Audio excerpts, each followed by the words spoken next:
തിരുവനന്തപുരത്ത് KSRTC bus തടഞ്ഞ കേസിൽ മേയർ ആര്യ രാജേന്ദ്രനെയും സച്ചിൻ ദേവ് എംഎൽഎയും കുറ്റപത്രത്തിൽ നിന്ന് ഒഴിവാക്കി. മേയറുടെ സഹോദരൻ അരവിന്ദനെ മാത്രം പ്രതിയാക്കിയാണ് കുറ്റപത്രം. സുനിൽ ഐസക് വിവരങ്ങൾ നൽകാനായി ചേരുന്നുണ്ട്. സുനിൽ, ഈ അരവിന്ദ് ആയിരുന്നല്ലോ ആ സമയത്ത് വാഹനം ഓടിച്ചിട്ടുണ്ടായിരുന്നത്. ഇപ്പോൾ കുറ്റപത്രത്തിൽ നിന്ന് മേയറെയും എംഎൽഎയും ഒഴിവാക്കിയിരിക്കുകയാണ്. വിശദാംശങ്ങൾ എങ്ങനെ?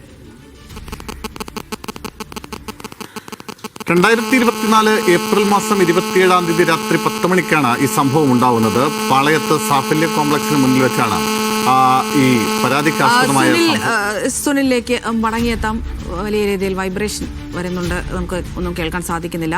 തിരുവനന്തപുരത്ത് കെഎസ്ആർടിസി ബസ് തടഞ്ഞ കേസിലാണ് മേയർ ആര്യ രാജേന്ദ്രനെയും സച്ചിൻ ദേവ് എംഎൽഎയും കുറ്റപത്രത്തിൽ നിന്ന് ഒഴിവാക്കിയത്. ഇപ്പോൾ നിലവിൽ കുറ്റപത്രം നോക്കുകയാണെങ്കിൽ മേയറുടെ സഹോദരൻ അരവിന്ദനെ മാത്രമാണ് പ്രതിയാക്കിയിരിക്കുന്നത്. ഈ സംഭവം നടക്കുന്ന സമയത്ത് ഈ അരവിന്ദാണ് കാർ ഓടിച്ചിട്ടുണ്ടായിരുന്നത്.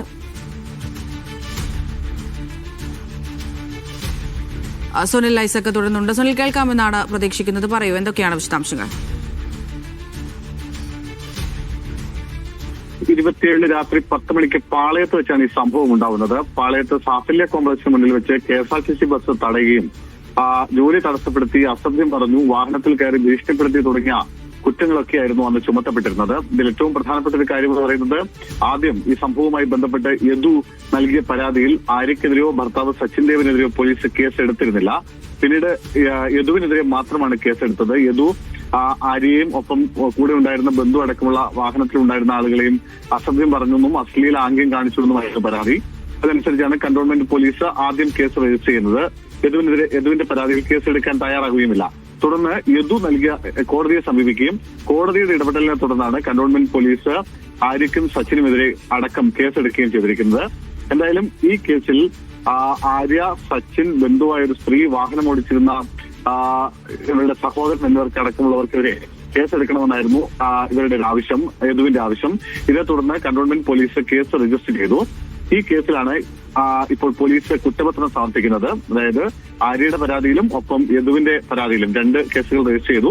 ഇതിനൊപ്പം മറ്റൊരു കേസ് കൂടി ഉണ്ടായിരുന്നു. അത് DVR കാണുന്നില്ലെന്ന് പറഞ്ഞ് കാണിച്ച് തമ്പാനൂർ സ്റ്റേഷനിൽ നൽകിയൊരു പരാതിയാണ്. ആ പരാതി അടക്കമുള്ളതാണോ കുറ്റപത്രമെന്ന കാര്യത്തിൽ സംശയമുണ്ട്. എന്തായാലും ഈ കന്റോൺമെന്റ് പോലീസ് സ്റ്റേഷനിൽ രജിസ്റ്റർ ചെയ്തിരുന്ന 2 പരാതികളിലാണ് ഇപ്പോൾ പോലീസ് കുറ്റപത്രം സമർപ്പിക്കാൻ പോകുന്നത്. ആ കുറ്റപത്രത്തിൽ നിന്നാണ് ഇപ്പോൾ ആര്യയും സച്ചിനെയും ഈ ബന്ധുവായ സ്ത്രീയെയും ഒഴിവാക്കിയിരിക്കുന്നത്. ഇതിൽ ആര്യയുടെ സഹോദരനെ മാത്രമാണ് കേസിൽ പ്രതിയാക്കിയിരിക്കുന്നത്.